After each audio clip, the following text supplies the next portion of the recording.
All right, good afternoon, everyone. We're going to go ahead and get started. There'll probably be a few other folks trickling in, but we'll go ahead and get started. My name is Carrie. I'm a Director of Product Marketing in the Windows Azure Product Marketing team, and I also have Venkat, who is a Senior Product Marketing Manager on my team. And today we're going to spend a little bit of time giving you an overview of Azure, the platform, and the capabilities associated with the platform. And then Venkat's going to take you through 4 scenarios and show you a little bit of how you can actually get hands-on with Azure today and take advantage of it in your existing environment. So before we go ahead and get started, I just want to get a feel for the room. How many of you are using cloud computing today? Just a quick show of hands. Okay, good. How many of you are actually managing the applications or infrastructure that is running in the cloud today? Okay, good. So some good experience there. And then lastly, how many of you have played around with Azure? Okay, so we've got some good experience in here. That's great to see. We've seen a lot of people go down to the booth and ask a lot of questions, so interest is there, and hopefully you're getting the information that you need. So let's go ahead and just get started. First of all, we just want to level set the room in terms of why consider the cloud. So there are some key drivers behind why customers are even looking at the cloud as part of their strategy. And it really comes into 3 key points: speed, scale, and economics. When we think about speed, there's 2 aspects of speed that come into play. First is your developers can develop their applications more quickly by leveraging cloud resources. And this is twofold. One, because there's many languages that the back-end platforms support, but secondly, also because the resources are instantly available to them. So they can take advantage of cloud services and they can spin up infrastructure really quickly. Once they get that infrastructure and those applications up and running, if they want to go global with those services, it's very easy for them to move into global markets at a more rapid pace. So the second area that they think about is around scale. When you think about scale, spinning up and making more resources available on demand when the application needs it becomes critical as you move out to more services across the environment. Now, there's many, many more devices that are accessing applications today. Some of them are internet-facing, some of them are intranet-facing.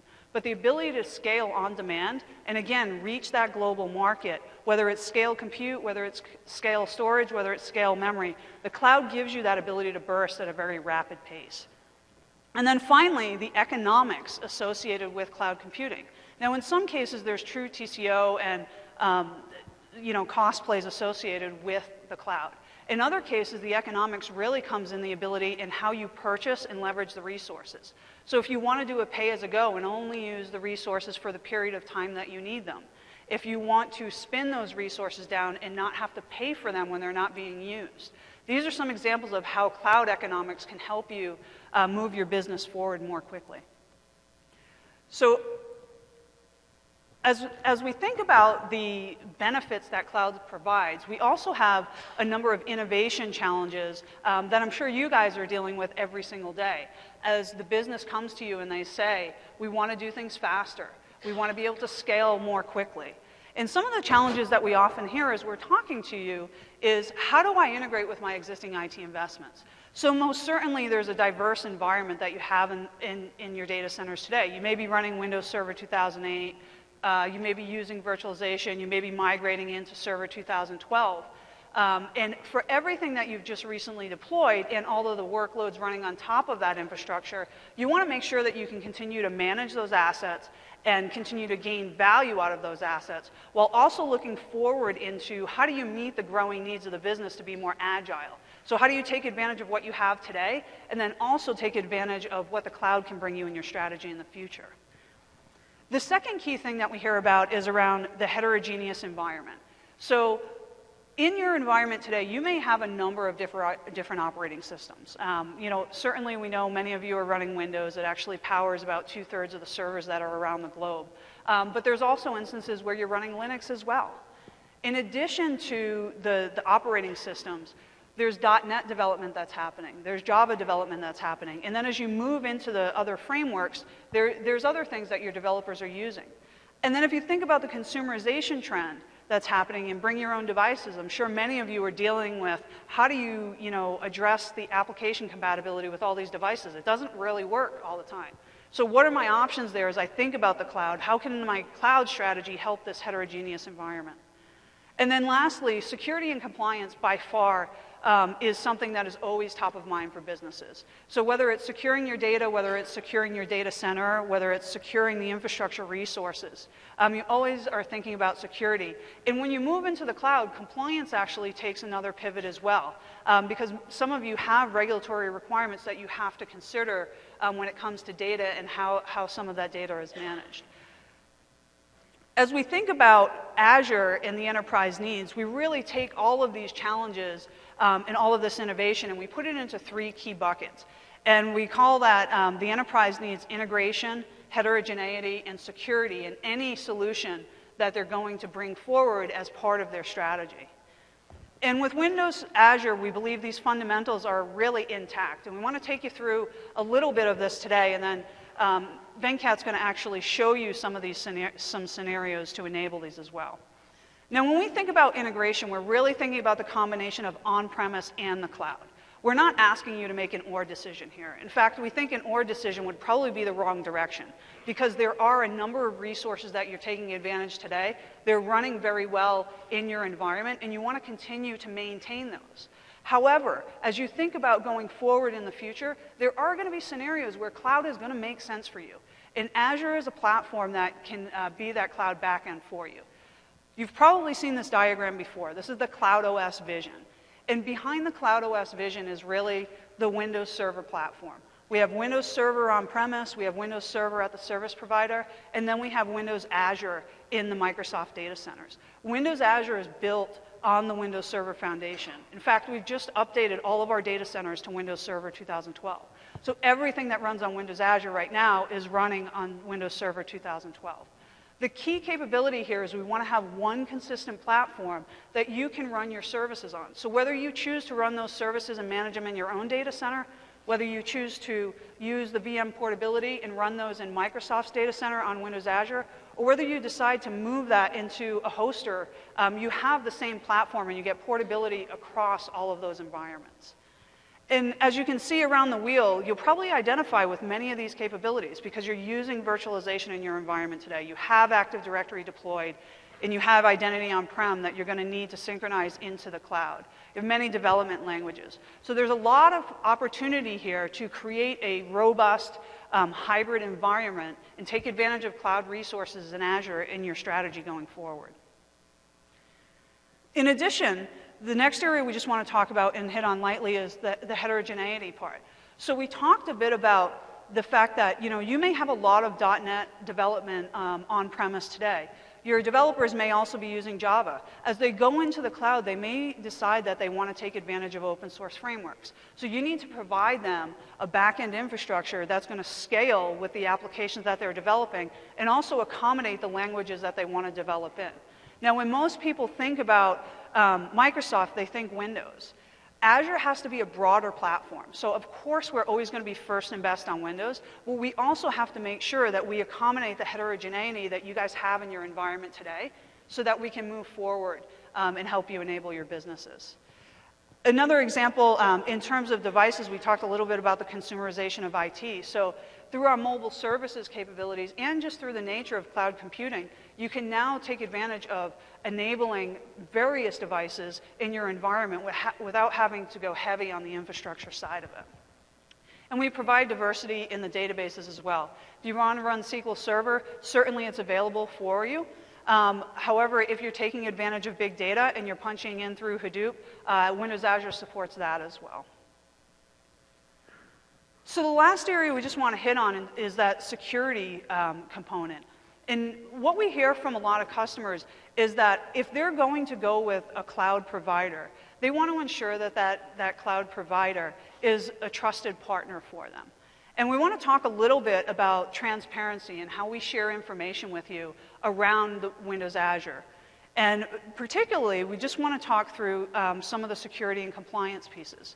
So at Microsoft, you're very familiar with our trustworthy computing initiative. In the way that we build products, they're secure by default. So we take security very serious in everything that we do. And whenever possible, we work with standards bodies throughout the industry to ensure that we're aligned with those. So we work closely with the STAR Alliance, we work closely with the ISO certification piece. And of course, there are many regulatory compliance requirements such as ISO and HIPAA and FSMA and things of that nature that industry-specific businesses need to make sure that they're accommodating. So we work across those governing bodies to make sure that Azure is certified as well. All the information around those certifications you can find out on our Trust Center, out on the Windows Azure Trust Center. The information's there. If you need more information, you can work with your account rep and they can get it for you. Another area where we're being transparent is in terms of our service dashboard. So if any time you're running Azure services, whether you're using our first-party services or if you're using our infrastructure services, meaning virtual machines on Azure, you can go out and get real-time status of all of the data centers and all of the services around the globe. It's a website. It's available 24/7. You get all the status there. And we openly communicate what is happening in each one of those data centers as the service status changes, which is not very often. And then lastly, we have monthly SLAs associated with the platform and all of the services that we provide. And I know you guys are probably under pretty stringent SLAs within your own environment because you have to deliver service on behalf of the business. And when the server goes down, you're the first one to get the call and, you know, we are breaching an SLA. When is service coming back up? So we make that commitment to you as well. We need to ensure that if we're going to be trusted partners together, that there's a level of SLA associated with it. Now, we calculate our SLAs based on monthly calculations as opposed to yearly calculations. So we don't try and average over a year. We basically look at availability on a month-to-month basis. And all of our SLAs are backed financially. So we're making a pretty significant commitment to ensure that we're running your services very well or integrating with your on-prem. Another area that we just want to talk about in terms of trustworthiness is around the relationship. So each time you guys come into the executive briefing center, and I'm sure many of you have been there before, possibly your leadership teams have been there, we often get asked the question around, hey, Microsoft, you guys are running this stuff at a global scale. How can we learn from you? How can you help us architect our environment so that we can be successful as well, so that we can avoid the pitfalls that you may have learned during your dog fooding process? So we completely expect and hope that we'll continue to work with that as you build your cloud strategy and Azure becomes part of that cloud strategy. In an effort to do that, we've also simplified the way that you can procure Azure resources. So for your existing enterprise agreement, go ahead and just attach it to it. You don't have to go out to the website and credit card any resources. You don't have to do anything that's overly complex. You can just build it into your existing agreements. All of your support that comes in, whether you have a technical account manager or support resources on site, you can take advantage of all of those for Azure too. So making it really easy for you to integrate with your existing environment. And I'm not going to spend a ton of time here, but people often think that Azure, you know, is one of our first forays into the cloud. And in fact, it's not. It's one of our later forays, so to speak. Our first data center opened back in 1989, and you can see that there's a number of services that we run as first-party services in the cloud. And when you look at numbers like 9.9 billion messages, 600 million unique users, you know, 500 million live meeting conference meetings, we're talking big numbers. We're talking big scale here. So we definitely want to take that experience, share it with you, so again, you can avoid some of those pitfalls going forward as you think about your cloud strategy and taking your business to the next level. So based on those, that quick overview, we really believe that you'll find that Windows Azure is enterprise ready by design, and we're going to take you through a little bit of that here in just a couple minutes. In terms of transparency, there's one other piece that I want to bring across for you, just because I know you guys like data centers and you like toys and all sorts of racks and stacks and stuff. We often get asked, like, okay, so Windows Azure is this thing in the cloud, but what does it actually look like? Can you make it tangible for me? So let's make it tangible here. Global data centers. We have global data centers in 8 regions throughout the globe. We continue to take feedback from customers and we watch workloads and all of that nature to determine if we should be expanding. So there's 8 global data centers. A couple pictures for you. You know, for those of you, many of you that are running data centers, that one in the middle probably looks familiar. You know, you get the Christmas tree glow light as you walk down the data center hallway. Very, very familiar to you. The one on the left is our Chicago data center, and you can see these are the pods that all of the compute comes in. And they're pretty big boxes. And then they get moved in by our global foundation services and racked into the data center themselves. We've got 24 global CDN locations that help us deliver content to the end user devices around the globe. And then from a global support perspective, our Microsoft Global Foundation Services is really the IT guys like you that are running the services behind the scenes. So they're managing all of the Microsoft Global services around the world. And we have a number of global support centers to make sure that we're as responsive as possible to both folks on the ground and in the data centers as well. And if you look at some of the numbers there, over 1 billion customers running on top of Microsoft services as a whole, and 20 million businesses across 76 markets. Those are pretty significant numbers, and these guys have tons and tons of experience on running at a global scale. So again, just recognizing the confidence there in terms of the ability. And then you'll continue to use your local account teams, and for those of you that have a need to purchase in local currency, that's available for you to do, and you can attach that through your EA as well. So as we think about the Windows Azure platform, what actually is it? What's available to me? There's 3 classes of services that we make available through the Windows Azure platform. There's app services, data services, and infrastructure services. And the first 2 are the app and data services. And these are the things that your developers are really going to take advantage of. These are services that they can use as building blocks to help them expedite the creation of an application. Now, these services are built by Microsoft to enable developers to move faster. So as a developer is building their application, they can insert these as components as part of their application. If the application needs to burst, they can take advantage of these services, and Azure will automatically adjust the bandwidth and needs associated with that. Now, the infrastructure services is probably something that's more applicable to IT, although we see a lot of developers taking advantage of it, again, because of speed and scale. Now, Azure data centers and your data centers, this is where IT comes into play, and you can actually deploy virtual machines in the same way that you deploy virtual machines on site.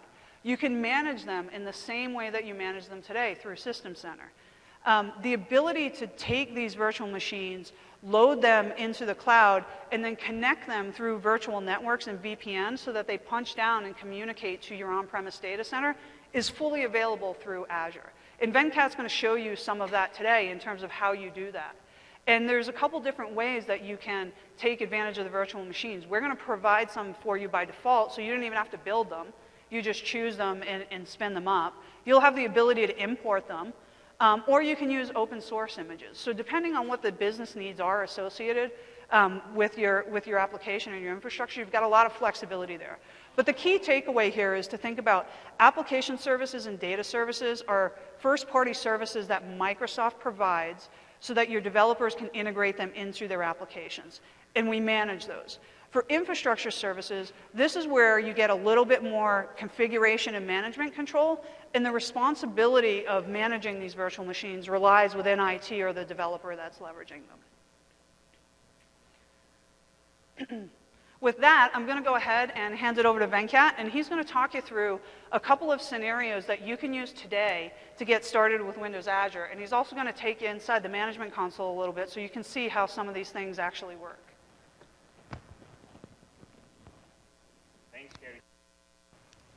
Thanks, Gary.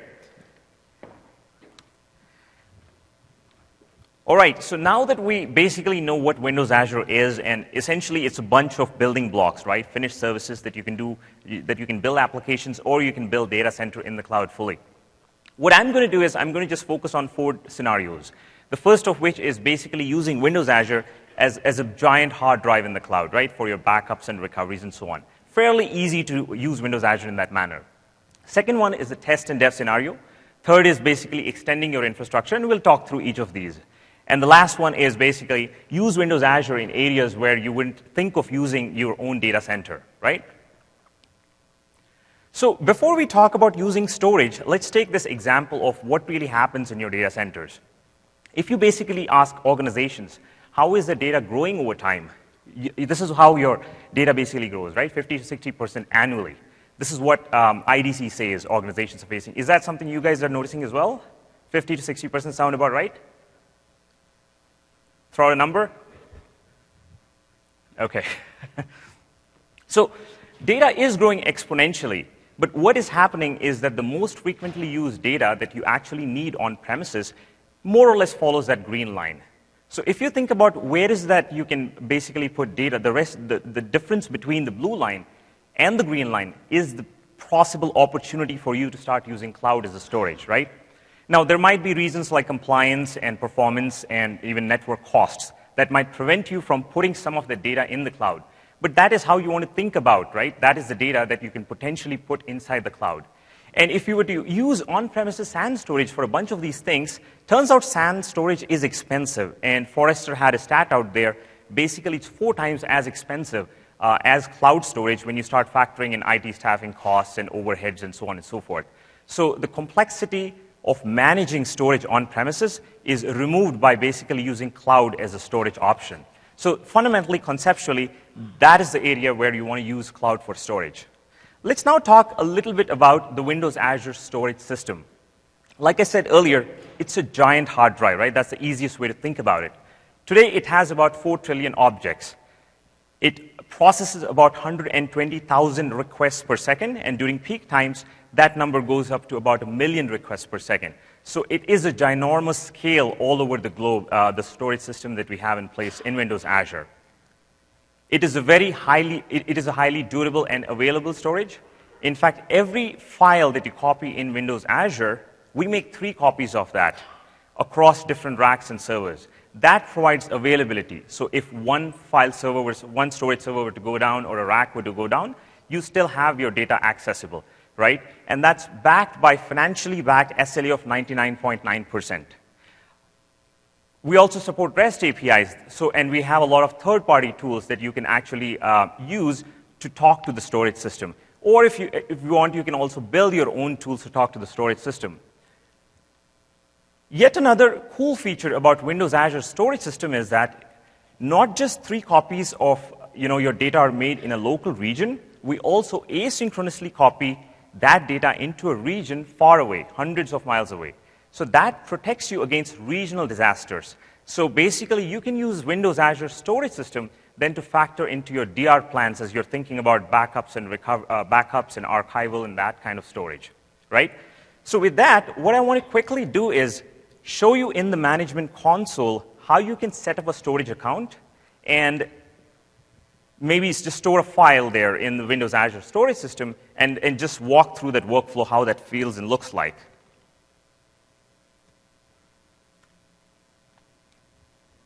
Okay, looks like my laptop slept there. Okay. So I'm in the Windows Azure Management Console now. I've logged in. And the first thing that you want to do is you want to basically go to Storage and create an account. And we'll do that now. So I go to New. It's a fairly simple, straightforward process. Go to Storage and click Create. It will ask me the URI that I need to access that storage account. And I'm just going to create one, right? MMS demo store 123. Here is the option which is by default selected for geo replication that I talked about earlier. You can, of course, if you have compliance reasons and you don't want to have that data copied in 2 different regions, you can unselect that. But I'm going to leave that on that way. Done, right? It's as simple as that, creating a storage account. Just a couple of clicks, storage account is there. While it's creating, what I will do is I will show you another account that I already created, and just to give you a look, what it looks like in the management console. If you see, MMS demo is the other storage account I have already created. There's a dashboard that gives me a bunch of monitoring information, availability, the total requests, and so on and so forth. The other thing that you want to take notice of is the Manage Access Keys icon down here. Every storage account gives you 2 access keys. These are the authentication mechanisms to authenticate with the storage system. There are 2 because if one of them you're regenerating, you don't want to lose access to the account. That's why we provide you 2 keys. The last thing I want you to take note is the containers. So essentially, once you create a storage account, what you want to do is create containers. Containers are just like folders that you create on a drive, right? You use containers to logically organize your blobs or objects. And here, I already have created basically two containers in there. One is called backup, and the other called VHDs. And using a third-party tool now, which supports Windows, which is integrated with Windows Azure, I'm going to show you how to simply copy a file into one of these containers. So let's go ahead and set that up. So I have this tool called Cloud Explorer. I'm going to associate the Windows Azure account with this tool. So just go ahead and create a new Windows Azure account here. That was the name of the account, MMS demo. And the secret key, basically, I'm going to pull from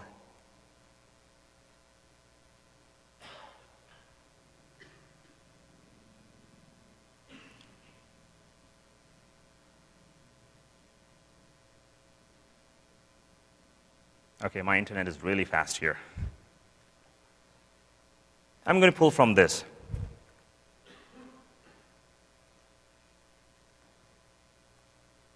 And done. Essentially, now I'm basically seeing the same containers that you were seeing in the management console, right? So inside the backup container now, what I will do is I'll simply copy a file from my desktop, just to give you an example of how you can start using Windows Azure in a very simple manner. Once this is done, if you were to go back to your management console, go into your containers, you can actually see the actual object that was copied, right? Because it's nothing but a binary large object or a blob. So this was just a simple example to show you how easy it is to set up a storage account and to start using it for your backups and recoveries and so on and so forth. And this file now, essentially, there are 3 copies that are made and 3 copies in a faraway location. So it's really disaster-proof. Okay, now switching back,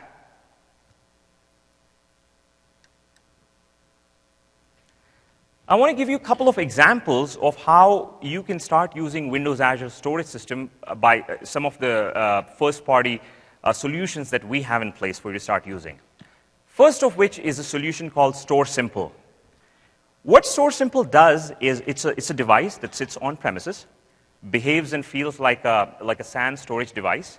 It uses iSCSI to connect to your application service, looks like an iSCSI drive. But the magical thing it's doing is that whatever data that you are putting in Store Simple solution in the device there, it is tracking which of that is frequently accessed and which of that is not frequently accessed. So it's tiering data.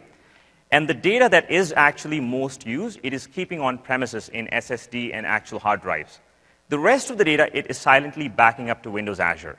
And the way it does it is very efficient. It is going to compress it. There is deduplication it does. And it also encrypts for security. So all these things are being done automatically by the device that is sitting on premises. So it kind of acts like a gateway to Windows Azure, right? A very nifty and easy way to start using Windows Azure for storage, backup, and recovery purposes.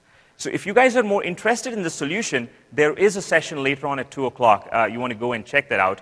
If you can't make that, there is also a booth that you want to just go and quickly see a demo of how the solution works. Great, nifty solution.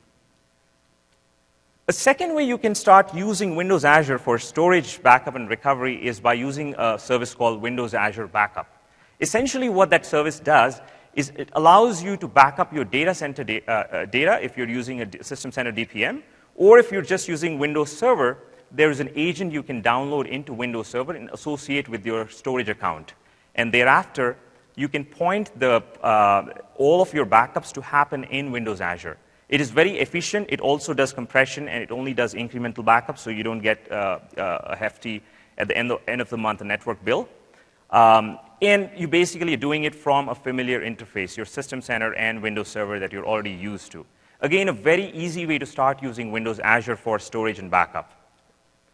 So those were the 2 examples that I would go with if I were to just get started with storage and backup in Windows Azure, right? And there are, of course, many other ways you can start using Windows Azure storage.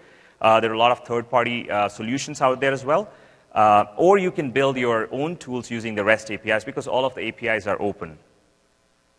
So with that, what I want to do now is talk about a second scenario, the test and dev scenario. And I was talking with a lot of folks yesterday and day before at the booth, And a lot of folks are interested in this because this is an easy scenario to do in the cloud, right? Because you're not bound by a lot of compliance and regulatory issues for setting up test and dev environments in the cloud.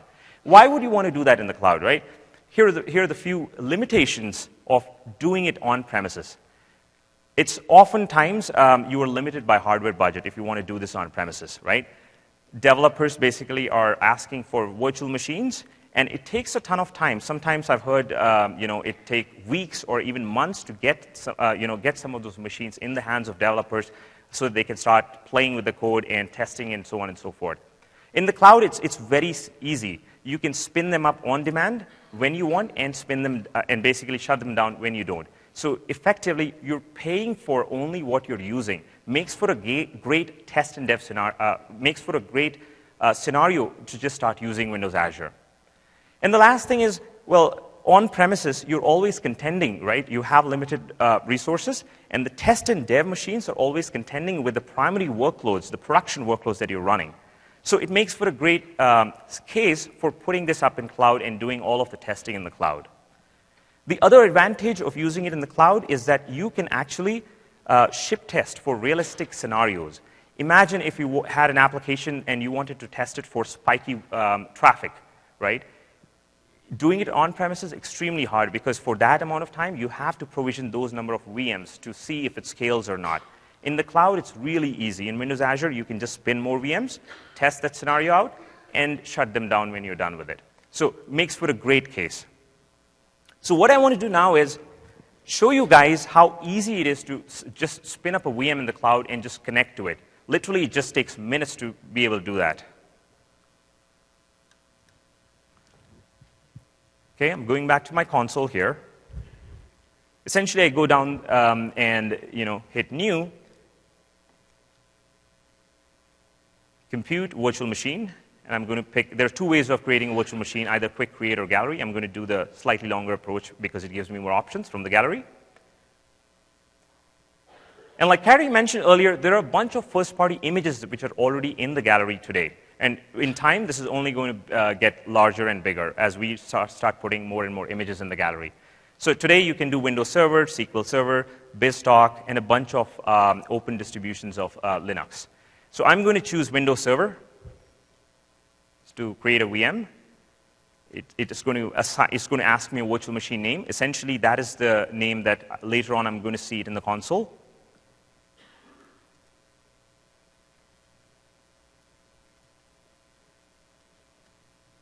MMS demo VM123. Enter my username, my password.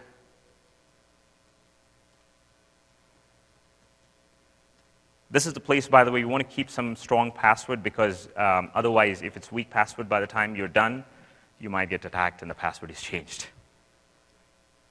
Okay. The other thing I want to point is, we have a bunch of VM sizes that are available. There is, all the way from extra small, which is a shared core, to the largest, which is 8 cores. In time, this is also going to get just bigger and better. So I'm going to choose a small machine now. Go ahead and get started.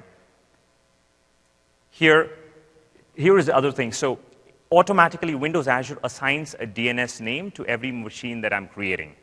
So, and this is how I can access the machine thereafter. So I'm going to just create a DNS name here. Okay, looks like that's not taken. And remember earlier we created a storage account. So the disk that is assigned to this VM, I can actually choose what storage account or it is stored in. So that if, for example, a certain region is where I want to store that disk, this is how I make that selection. So I'm going to just choose the MMS demo account that I showed earlier. Affinity group basically is a concept in Windows Azure which basically allows you to group a bunch of machines so that they're placed close together for performance reasons, right? Network latency is minimized if you place things in affinity group. So I'm not going to choose that. I'm just going to choose, instead of that, the region, right? West US. And this allows me to essentially choose the data center or the region in the world where I want to run this virtual machine. Availability set is yet another concept in Windows Azure.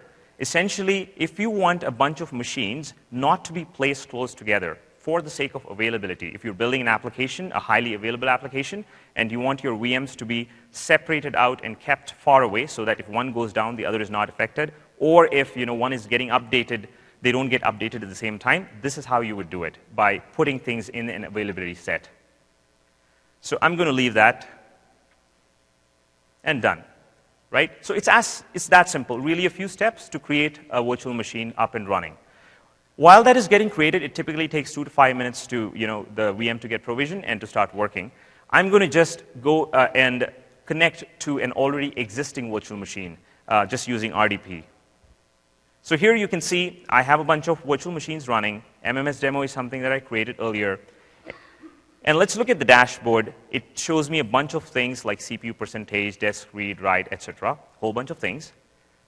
The other thing it also shows me is the DNS that is assigned to it, that it's a publicly accessible DNS.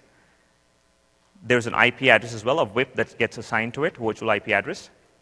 And it shows me other things like the size of the machine and so on and so forth. So I'm going to try and connect to this machine now just using RDP.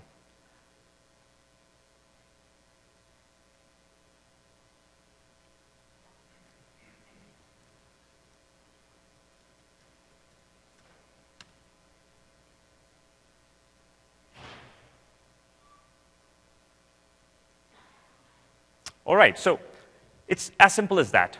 Really, hereafter, it is nothing but a simple Windows Server machine that you're generally used to managing, right? So it's that simple, really. Provision a VM and then start using it.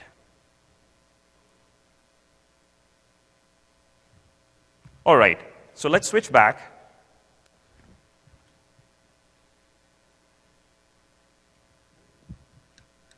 So we were talking about test and dev scenario and how easy it is to really create VMs in Windows Azure.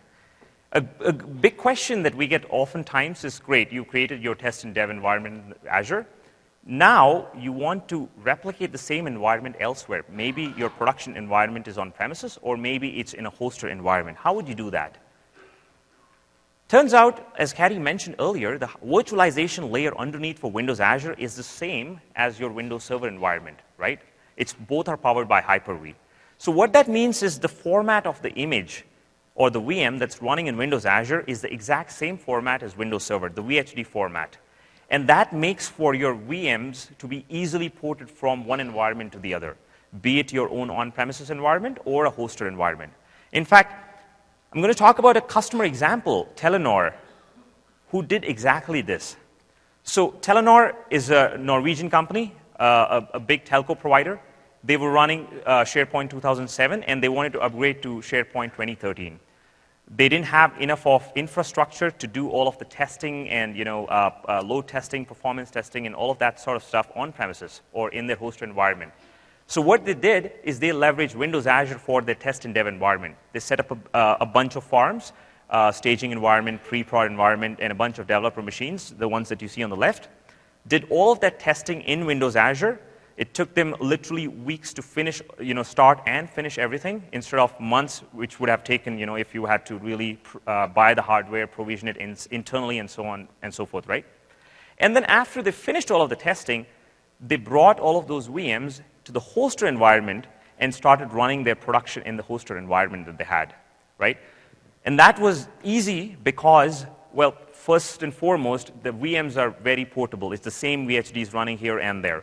And second thing is that with PowerShell commandlets, you can write scripts that automate all of that process, deploying complicated forms and setting all of that stuff up. So they did a lot of those automation-style things to make sure that the environment that they created in Windows Azure is easy to replicate in the hosted environment, right? So here's an example, a real example of a customer who did exactly what I was talking about. So those were two scenarios. Now we're going to talk, and they were fairly easy scenarios, right? There is storage, and then there is test and dev. So start using Windows Azure. Now we're going to talk about how do you use Windows Azure as an extension of your data center, which is basically a very common scenario customers always ask us, right? You have an existing infrastructure, you manage it a certain way, but you're running out of capacity, and you want to basically have infrastructure in Windows Azure that's connecting back to your on-premises. right? And you want to manage it the same way as you were doing your on-premises. So let's take that example. So with Windows Azure, like Hattie mentioned earlier, we have a bunch of infrastructure services that allow you to do exactly that. We've talked about virtual machines, which you can spin up as you need and shut down when you don't. We're going to now talk about a bunch of features which allow you to carve out a piece of Windows Azure, do a bunch of network configuration on it, and domain join back to on-premises using a VPN tunnel, right? We call that virtual network. So like I said, essentially, it allows you to do this exactly. A logically isolated container of sorts in Windows Azure. You can create subnets in it. You can assign private IP addresses on it. And you can bring your own DNS. So that's what virtual network really does. And optionally, if you want, you can connect that virtual network that you create in Windows Azure back to on-premises using an IPsec tunnel if you have a VPN device on-premises. So what I will do now is give you an example of a demo that I have in place and show through some of the steps needed in order to get something of this nature going. Again, this is not as hard as it would seem, judging by this next slide. So here in this case, what I'm going to show is my office basically has a bunch of machines in the 10.1 network, right? And I have a VPN, a Cisco device sitting there, which has a public IP of 131.net IP address. And there's a DNS in my office, which is a 10.1.0.4, right? What I'm going to do is I'm going to create a virtual network in Windows Azure called MMS Demo VNet. Now, that's going to be a 10.10 network. It's a private network as well. I'm going to create two subnets in it, the front-end subnet and the back-end subnet. With those, I'm going to slice basically IP address space into those two subnets. I'm going to create a gateway there, because the gateways exist in a subnet of its own, there is a gateway subnet that we're going to create. And then after that, essentially hook the two things up, right? The VPN device and the gateway to create that connection. So let's take a look back at the management console and try and do some of this stuff.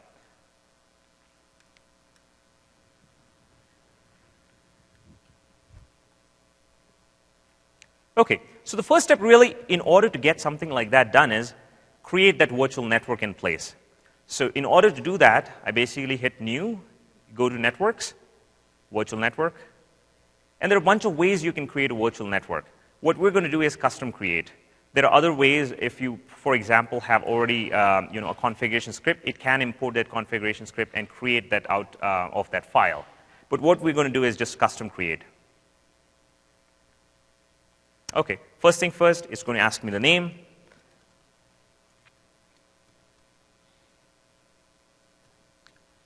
Going to give a MMS VNet demo 123. Affinity group, like I explained, is basically a logical construct so that machines that are placed inside that logical construct are placed close to each other in terms of network latency. So let me go ahead and create a new affinity group. Every virtual network has an associated affinity group with it. Okay, I'm going to give a random name. Okay, and here's a place where you can, the virtual network, you can start assigning IP addresses to it. So remember, the virtual network we want to do is a 10.10 network, right? Because the office network was a 10.1 network. So I'm going to go ahead and set that up here.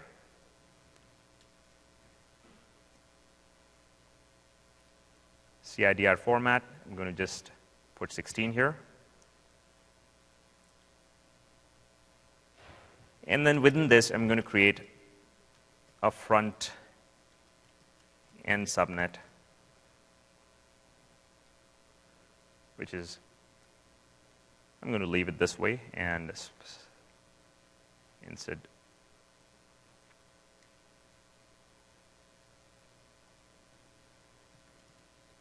and a backend subnet. And done. Right? So it's as simple as that, creating subnets inside. Optionally, it allows me to, like I said earlier, bring in my own DNS. So in this case, I want to use the DNS that's in my office, right, which is a 10.1.0.4 address. I can enter that. I basically have to create a name for it. 1, 2, 3.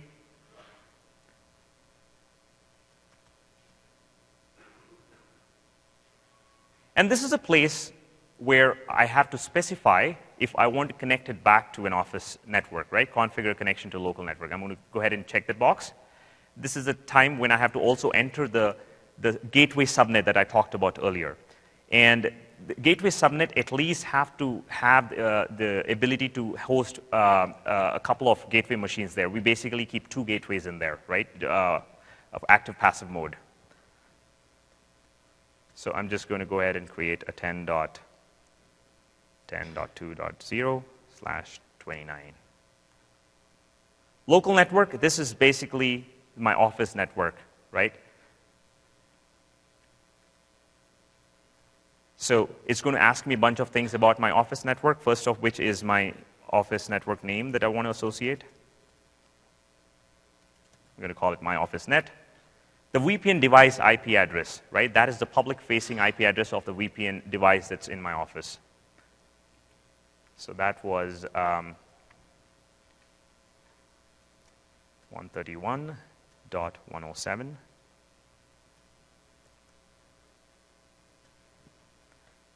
And this is the private IP address of my office, right, which was a 10.1 network.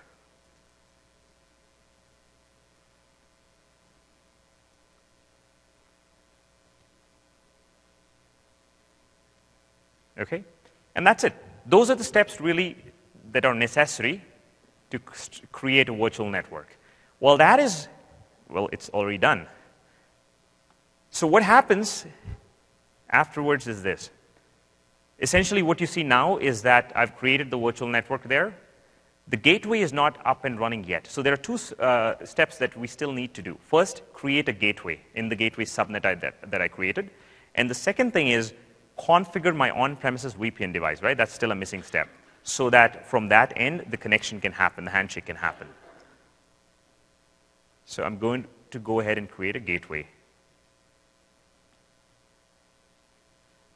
So it's going to take a few minutes for the gateway to get up and running. Meanwhile, let me switch back to the network that I've already set up. Once the handshake has happened, this is what it starts looking like. This is the gateway IP address on this end of it. In my office, there is a VPN device sitting here. Sorry, the other way around. This is where the gateway is, and in my office, there is a VPN device that is sitting.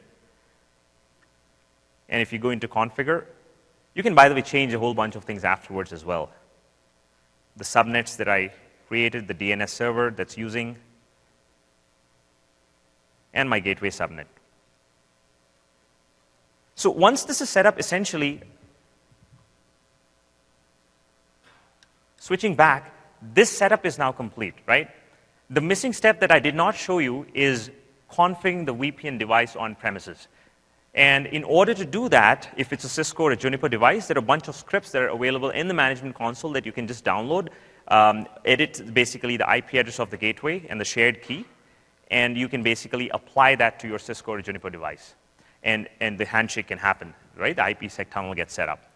So let me go forward. Once you have set this up, what are the kinds of things you can do, right? It's basically going to act like an extension of your on-premises data center. And turns out you can do a whole bunch of things that you were doing on premises already. You can run SharePoint, for example, 2010 and 2013, right? You can run custom internet sites and collab applications in the newly created data center extension. Or you can create applications, web applications, .NET applications that are already running in your DMZ. Makes for a great use case to run in this new extension that you created. And the other thing is there are a lot of applications that you're probably running on your premises today that sort of have these periodic spikes. For example, the HR application. Internally at Microsoft, we have the performance review season, at which time the application probably sees a lot of spikes, right? Because 100,000 people accessing the application over 1 month period. After that, it gets shut down. So those sort of things, it's a great place to start running those applications in this new extension that you created. The other thing that I did not show you is that in the new extension that you created, because it's VPN connected back to your on-premises, you can instantiate VMs in there and domain join back to on-premises. And that that basically means that domain, whatever you run there, is going to, those applications can talk back to your on-premises Active Directory or SQL database and so on and so forth, right? Makes for another great example for running applications such as these. Okay, so we talked about SharePoint, we talked about a bunch of .NET applications. Let's talk a little bit about SQL Server. So SQL Server, with the new infrastructure as a services, you can basically bring in your existing SQL Server database and run it in Windows Azure in a VM form, right? It gives you the full feature set of a SQL Server that's running in Windows Azure for your applications. The other interesting thing about doing that in Windows Azure is that we also have a service called SQL Database, which is database as a service, right? And there are various applications where you can combine both of them to manage your databases. Here is one example. If you have a web application where a customer is coming in and the customer is registering a bunch of data, your application, for some of the data that you just want scale, you can store that data in SQL database. You don't have to spin up a new SQL server in order to store that data.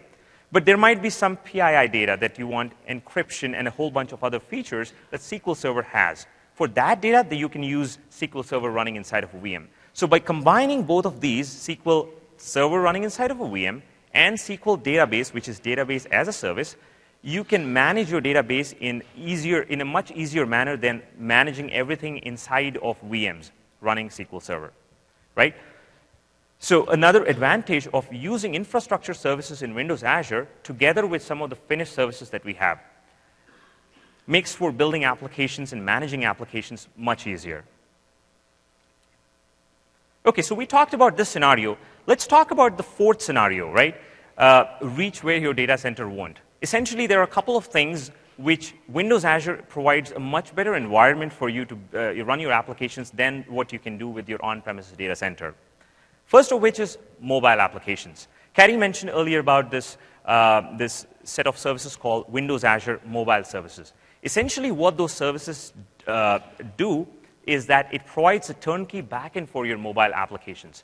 So if you were developing mobile apps, there is a ready-made finished service that you can use as a backend, which does things like push notifications. It manages the identities for users. It also provides some unstructured, structured NoSQL database for applications to work with. And this makes for a great use case when you're doing things like extending your internal web applications now for mobile devices. Or if you want to just build quickly consumer-facing applications, which are to be working on mobile devices. And the beautiful thing about this is that there are first-party R SDKs that work across iPhone, Windows Phone, as well as Android. So for all these devices out there, your developers can quickly start building applications for mobile devices. So this is one example. The second one is websites that have global reach, right? A fairly typical scenario where cloud comes in and provides a much better way to do this.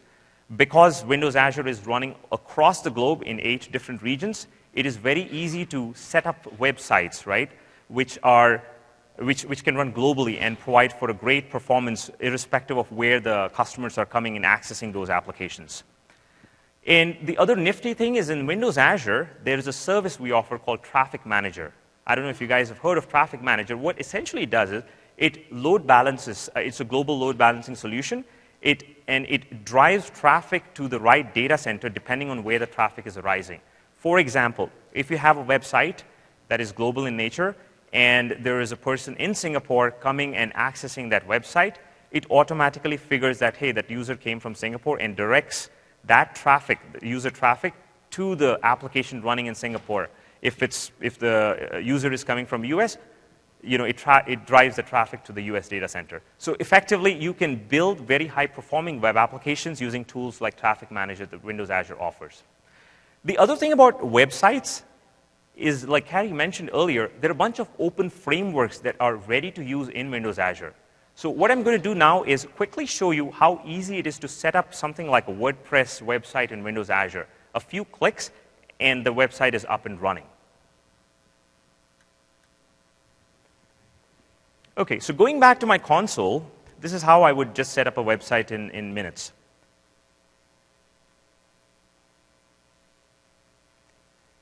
I'm going to go to Compute, Website, Custom Create. This is the place where I specify the URL for the website. MMS Demo 123, my favorite name. The region where it should be running, I'm going to select West US. So it gives me the option to basically create a SQL database or use an existing database, because WordPress or any other thing might require a database, right? So I'm not going to select this in.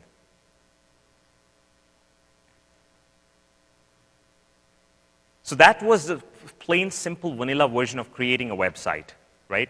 And once that website is created, you can start building code inside. You can do a whole bunch of things. So what I've done is I have gone ahead. Earlier, I created a simple WordPress blog. And once the full building out the website is done, this is what the dashboard looks like. You can monitor, you can configure, and easily scale that website that you create, right? There are different modes the website works in: free, shared, and reserved. Essentially, in the reserved mode, the website is not, it's not a multi-tenant anymore. It is not sharing its resources with any other tenant out there. And if you initially create a website and you feel that there's a lot of traffic coming, you need to scale it up. It's literally dragging in the reserved mode this thing here, and more instances get spun up with that exact same website that got created. Oops, I'm not going to save those changes.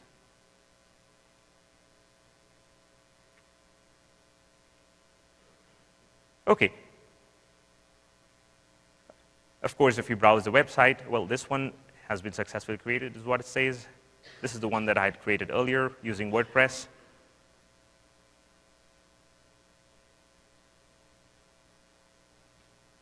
This is running on mmsdemo.azurewebsites.net, and that is the DNS that basically creates. So it's very, very straightforward and simple to start creating things like websites on Windows Azure and then scale them as necessary, and makes for a great use case if you were to use Windows Azure. And typically, if you're trying to run this in your own data center, imagine the type of things you might need to do, right? You have to stand up a bunch of virtual machines, put a load balancer in front to scale, and so on and so forth. All of those machines have to be managed and patched and so on. So again, a great example where you can start using Windows Azure. Okay, switching back, so these were the two examples that I have for the final scenario. So to conclude, really, what I showcased so far were the basic scenarios where you can get started with Windows Azure. There are obviously a lot of things a lot of customers are doing which are far more complex and far more interesting than the ones I showed. But hopefully this gave you an idea of what you can immediately start doing with Windows Azure. So we have about 15 minutes left. We can take some questions from you folks right now. Go ahead, sir. So the question is what technology we're using in the gateway. So the gateway, you're talking about the virtual network gateway. So those are soft Windows Server machines that are running, and they're configured that way. And of course, like I mentioned earlier, there are two gateways that get created: active mode. If one of the tunnels falls down, then it switches to the other one. Something of that nature, probably a custom version of that. Yeah. Go ahead. Say that again. I didn't hear that. Okay, so the question was the cost associations with the servers. So most of the pricing in Windows, there are several, Windows Azure, there's several ways we price things. The basic is pay-as-you-go, which means for every service, there are a bunch of meters, and there's a price associated with each meter. And if you go to the Windows Azure website, there is a pricing calculator that basically you can enter and say, hey, here is how many hours of a particular instance that I want to use, and it tells you how much it might cost you. So that is the easiest way. But of course, there are other programs like MSDN offers that we have in place, or even commitment programs for organizations who want to use at a larger scale, or even as a part of the EA attach, right? EA program that we have for enterprise customers, you can start amassing and using Windows Azure. Start there. How does it affect our licensing costs.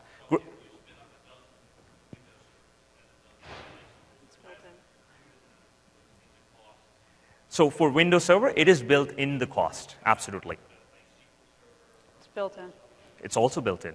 The other way, of course, for SQL and some of the workloads, if license mobility is allowed, you can bring your on-premises licenses as well. But for Windows Server, yes, it's absolutely built in.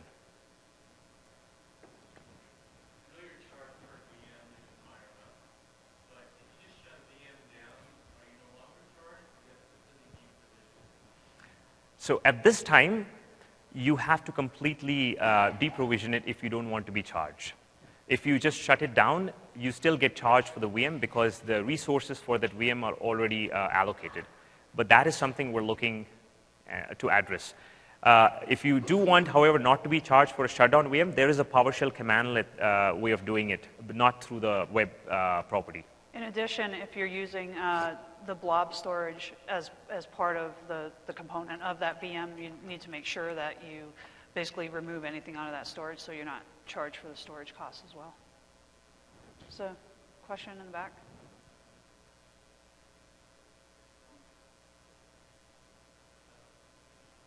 Give it a good yell.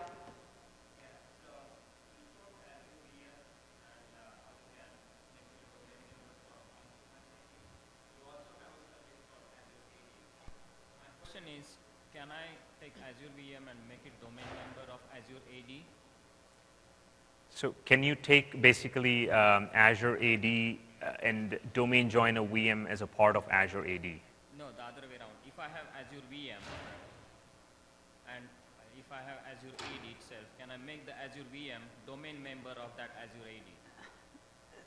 Basically, you're asking is if you can use Windows Azure Active Directory as part of your authentication to that VM. Can you synchronize identity? Is that what you're asking? No, I'm not. Maybe if you came forward a little bit, it's a little bit hard to hear you, sorry. So, everything in Azure, I have a VM I created, and I also have Azure AD. Can I take that VM and make it the domain member of Azure AD? No, Azure AD doesn't work in the same way that you have an on-premise domain. Azure AD is primarily for the org identification and the user accounts, not necessarily for joining the virtual machines into that domain. Yeah.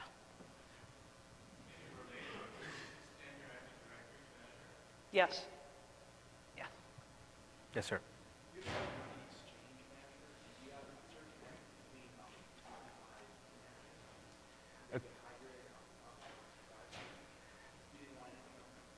So is there a connection between Office 365 and Azure? So Windows Azure Active Directory powers the identity for Office 365, so you need to spin up a Windows Azure Active Directory tenant, and that will give you your identity sync into Office 365, and then through ADFS and DirSync, you can sync down to on-prem. We have had some customers come and say, hey, if I want to spin up Active Directory in a virtual machine, sort of as a backup type scenario, could I do that? We think it's a corner case, but you can do it, it's supported. I don't know what the status is of Exchange yet, but we can get back to you on it. If we can give you our email and you can shoot it over. Yeah. I guess more specifically creating a hybrid scenario. Exchange 2010, on-premise, and you have available on some locations. You didn't want to use it on-premise, you stick your on-premise Exchange server in Azure, still have that connection to your Office 365. I don't know For the specific Exchange, example because yeah. you have to be able to make sure that Exchange server can actually punch across to the network for Office 365. And I'm not sure if Virtual Network has that capability yet. It'll go down into your existing. I don't know if it will go across. Yeah, today, so virtual network, the primary way of connecting to a virtual network is through that VPN connection that has to have a VPN device at the other end. That's the only way you can connect to a virtual network. So the one, of course, way is you connect a virtual network over to on-premises, although the VM is running up in Azure. Exchange, you reroute all traffic back to Office. It's a possible scenario, but I don't know if the latency is going to kill you there or not. Probably will. I don't think Office 365 has that feature to connect to a virtual network in Windows Azure. No. So just to kind of follow up on that, you're saying, where does the VM get its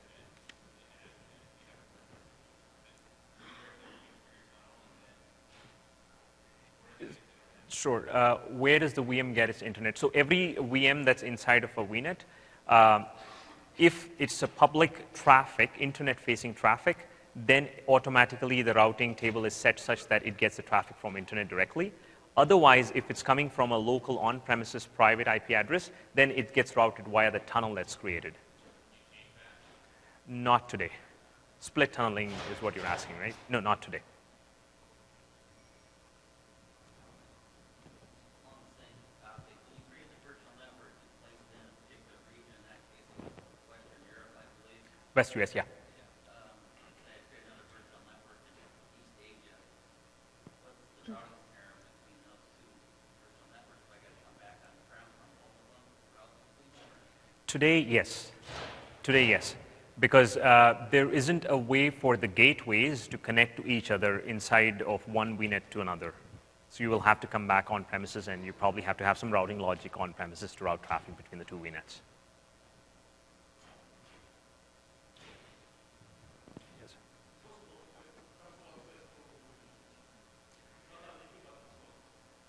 Yes. Console access to, absolutely. Using PowerShell, I'm presuming?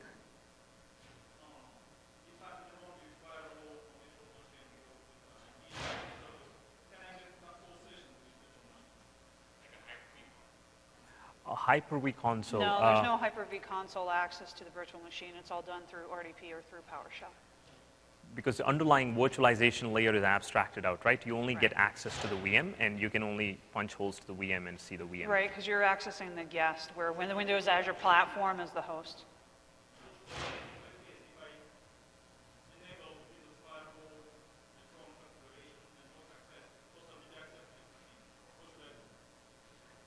Sorry, I don't know if I follow the question. If you, in terms of what, the virtual network, or, sorry? If you lose a connection to a virtual network, how do you get it back? Okay. Mm-hmm.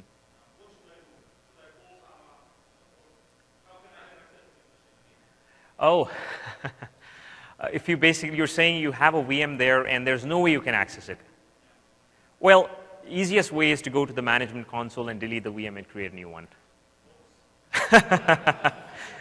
Because from the management portal, all of the VMs, irrespective of whether those are accessible individually or not, you can still see those VMs. You can restart, you can do a whole bunch of things, right?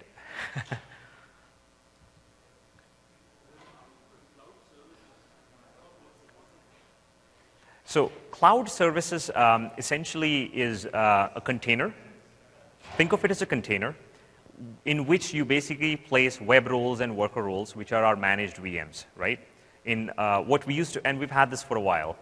So once you start building applications using a cloud service, that container is essentially taken and managed and run by Windows Azure. So that is a very platform as a service way of doing things in Windows Azure. So that's what cloud service really is.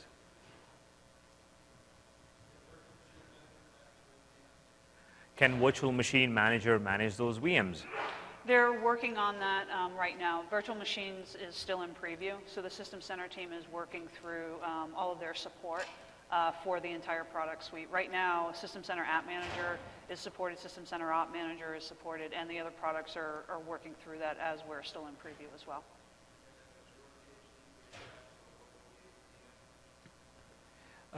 Absolutely. I mean, I'm guessing the question is, can you take a Azure VHD and run it locally? No.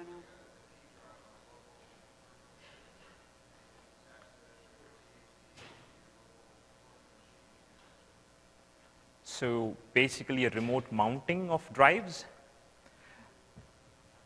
Why would you do that? Yeah.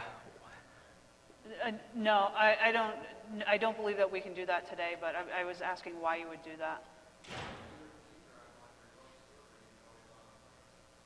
Okay. Interesting. Okay. Well, Well, you can take the whole VM image and just copy it and back it up into Blob Store without having to separate the disk images.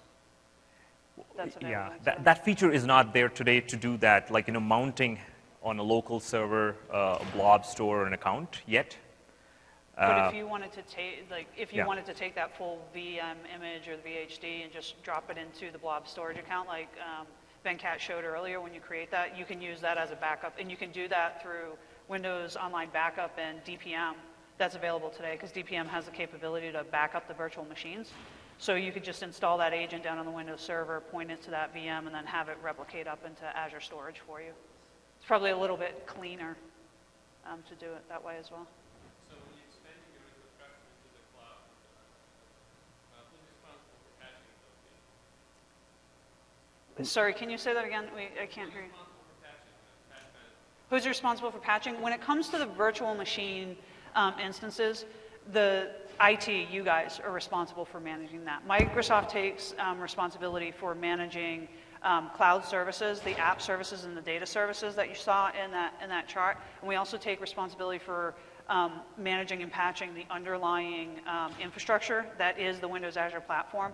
But any VMs that get uploaded onto Windows Azure, IT, the developer, whoever does that uploading is responsible for patching and managing the application within it.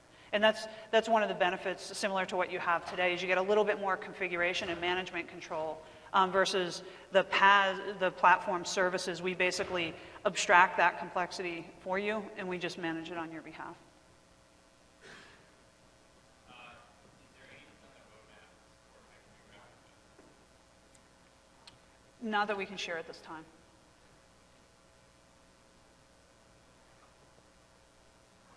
Any other questions? You guys are very interactive. It's good.